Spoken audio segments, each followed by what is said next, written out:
저희가 준비한 세 번째 이슈입니다. 이번 주에 추미애 장관, 윤석열 총장 파이널 라운드. 사실은 문재인 대통령과 윤석열 총장의 첫 라운드 대전 결과가 나오지 않을까 싶습니다. 정직 2개월. 법원이 고민이 깊어지고 있습니다.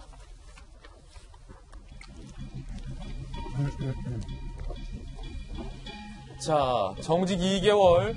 이르면 크리스마스 전에 법원이 집행정지 신청에 대해서 결론 낼 수도 있다. 내일 정직 2개월 집행정지 신청 신문길이 잡혔죠. 핵심 쟁점은 징계위의 절차적 정당성. 총장에게 회복 어려운 손해였는지, 긴급 판매 필요 여부, 법조계는 어느 쪽으로도 결론 예단할 수 없는 상황이다 라고 얘기가 나오고 있고요.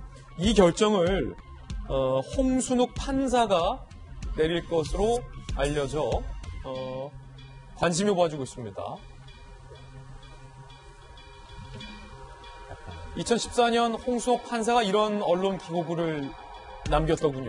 조선시대에는 법률 의존보다는 재판관의 도덕적 타당성에 중점, 현대 법관은 원님 재판에서 안 된다, 오로지 증거에 근거하여 판단을 해야 한다라는 글을 남기기도 했습니다.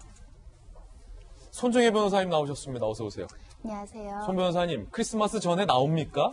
굉장히 신속하게 진행되는 편이다 이렇게 말씀드릴 수 있습니다. 왜냐하면 최초의 직무배제 명령에 대해서 집행정지 인용은 굉장히 신속했거든요. 근데 그 사건과는 굉장히 법원이 가지는 무게가 클 수밖에 없는 것이 첫 번째 위헌의 절차를 거쳤다라는 것이고, 대통령의 재가가 있었던 처분으로서의 완결성은 직무배제 명령보다 훨씬 더 높은 수준이라고 말씀드릴 수 있기 때문인데, 직무배제 명령의 주체는 법무부 장관이었고 특별히 소명의 기회를 주거나 방어권 보장을 할 수 있는 절차적인 어떤 권리 보장이 없었던 반면 징계위원회에서는 어찌됐든 여러 가지를 다투고 절차적 정당성이 없다, 편파적이다, 그리고 관련된 최종 의견 진술을 줄 만한 충분한 시간적 여유도 없었다라는 주장은 있지만 절차는 진행이 됐거든요. 예. 그 절차가 위법한지 여부도 이제 본안 행정소송에서 갈라져야 되겠지만 현재로서는 어느 법조인도 이것이 인용될 것이다, 불인정될 것이다를 예단하기 어려운 것이 증거 기록을 판단해야 되는 문제거든요. 이제는 실질적으로 절차적인 위법에 대해서 법률 조항이 어디가 명백하게 위반됐는지,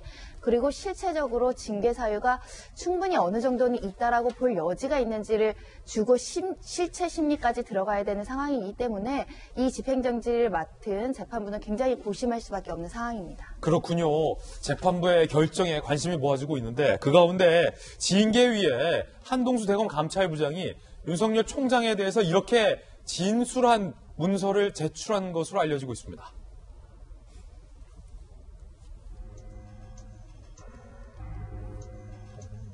자, 이건 한동수 감찰부장이 본인 SNS에 올린 거고요.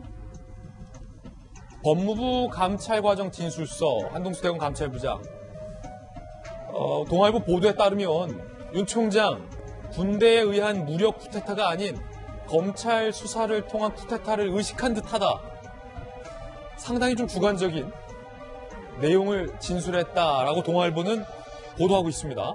윤 총장은 총선에서 야당 승리를 생각한 듯 이 사건, 한동훈 감찰 수사 방해 의혹, 총장이 같이 한 거다라는 주장을 했다라는 게 지금 동아일보 보도인데, 사실 이재명 기자, 지난 금요일에 저희가 이 징계위의 징계 문건 요약 문서와 관련해서 주된 소위 관심법 하듯 윤 총장에 대해서 징계한 것 아니냐라는 보도에 대해서 소개를 해드렸는데, 오늘 동아일보가 보도하고 있는 이 한동수 대검 감찰부장이 윤 총장이 마치 쿠데타를 의식한 것 같다라는 이 진술문, 이거 어떻게 봐야 됩니까?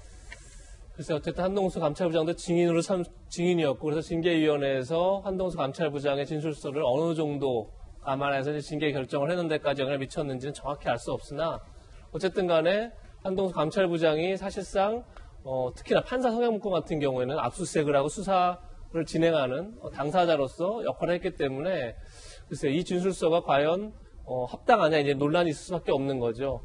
사실 근데 이 발언 자체는, 그러니까 검찰 쿠데타 이런 발언 자체는 사실 추미애 장관도 최근에 본인이 SNS에 법을 가장한 쿠데타 이런 글을 올렸습니다. 그러면서 거기서 브라질 사례를 들면서 검찰권과 사법권이 국민을 배반하고 민주주의를 찬탈하는 도구가 될 수 있다. 뭐 이런 내용을 올렸는데 제가 볼 때 거의 같은 인식 속에 있지 않나 싶습니다. 그러니까 결국은 검찰이 선거를 앞두고 과도한 수사를 통해서 선거에 영향을 미치려고 했고 결국 그것이 이제 정치에 영향을 미치려는 행위 아니냐 이렇게 이제 본 것 같은데 글쎄요, 그게 어느 정도가 그 주장을 설명하기 위해서 어떤 근거를 댔는지까지가 사실 정확하게 보도가 되지 않아 있는 상황에서 예단하기 참 쉽지 않지만 만약에 그저 울산 시장 선거 개입 사건이라든지 이런 어떤 사건 자체를 그냥 바로 선거에 연결했다 그러면 과연 그것이 논리적으로 성립되는가, 논리적 비약이 아닌가 이런 이제 비판이나 지적이 나올 수는 있겠죠.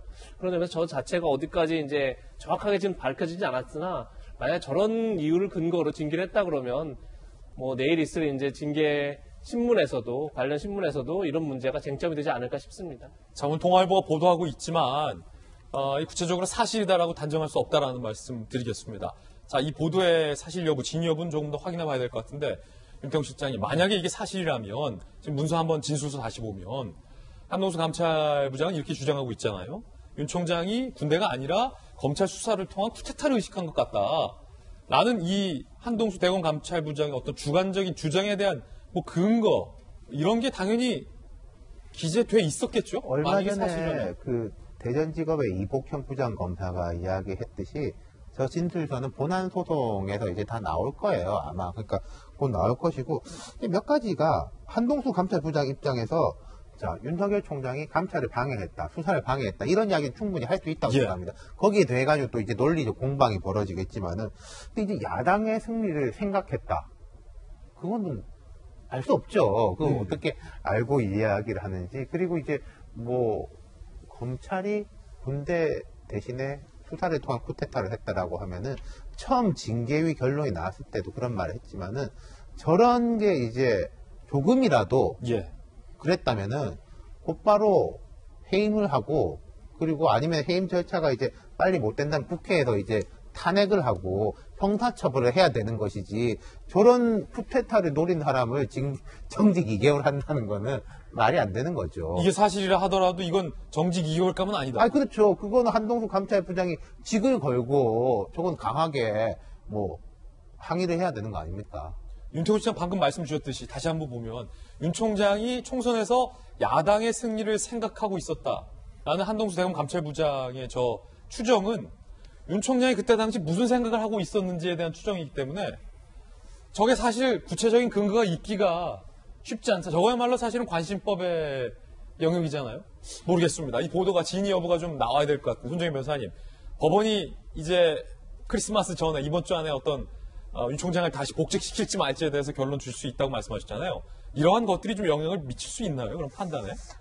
저거는 제가 볼 땐 제가 증거에 입각해서 이제 판단을 내리는 굉장히 절체절명의 판결문을 써야 되는 결정을 써야 되는 판사의 입장에서는 누구누구는 이렇게 주장하나 이를 입증할 증거가 부족하고의 대표적인 사안이 될 수 있겠죠. 정치적 개입을 했다라는 방증인데 징계 사유로도 거론되지 않은 겁니다. 그러니까 판단의 대상도 될 수 없을 뿐만 아니라 혹시 품위유지 위반이라든가 정치적 윤리 사유로 총선과 관련해서 어떤 개입하거나 또는 수사나 기소하는 데 있어서 정치적인 어떤 성향에 따라서 이걸 갈랐다, 선택적 기소를 했다 이런 부분이 포함되어 있다면 총선에 어떤 영향을 미칠 가능성을 염두하고 이제 징계 사유로 판단할 것인데 현재 나온 징계 사유로는 대선 후보와 관련한 정치적인 어떤 그 선을 반드시 긋지 못했다라는 점이 쟁점이기 때문에 유력한 어떤 판단에 가름이 되는 내용들은 아니지 않을까 생각이 들고요. 다만 간접 사실과 정황 사실로서 정치적으로 어떤 성향과 목표가 있기 때문에 지금 일각에서 나오고 있는 정치적 중립 의무를 위반했다라고 이제 법무부 측에서 징계의 절차나 내용의 정당성을 삼기 위해서 이런 시각도 있고 이런 의견도 있다라는 거는 주장될 여지가 있습니다. 예.